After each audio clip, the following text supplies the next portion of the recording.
नमस्कार। आज हम महाभारत के एक बहुत ही मार्मिक प्रसंग पर बात कर रहे हैं, द्रौपदी का चीरहरण। जी।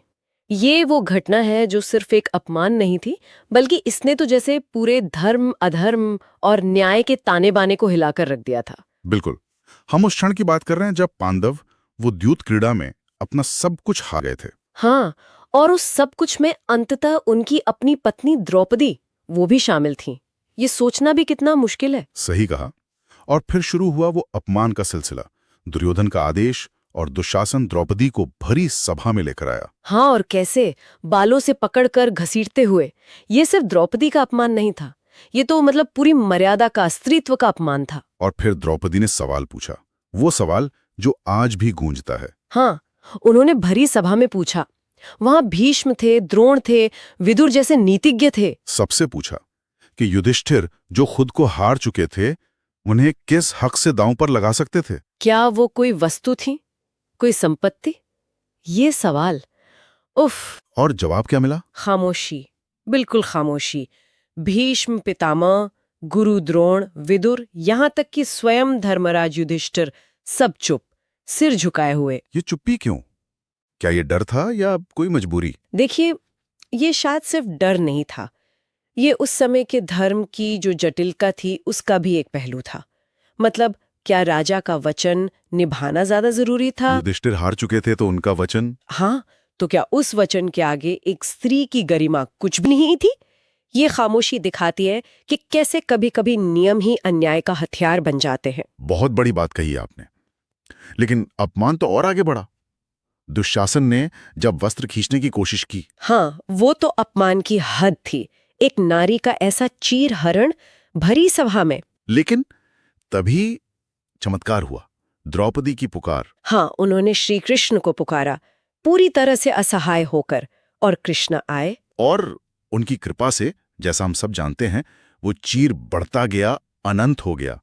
दुशासन थक गया पर सफल नहीं हुआ। जी, द्रौपदी की लाज बच गई।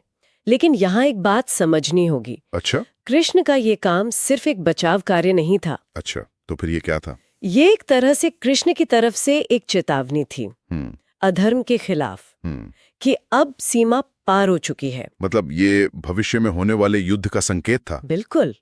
कृष्ण ने जैसे ये जता दिया कि अब वो चुप नहीं रहेंगे, अब हिसाब होगा। ये एक तरह से महायुद्ध का परोक्ष ऐलान था। इसी सभा में एक और किरदार का जिक्र जरूरी है, कर्ण। हाँ, कर्ण। जहां इतने बड़े बड़े लोग चुप थे, कर्ण ने चुप्पी तोड़ी।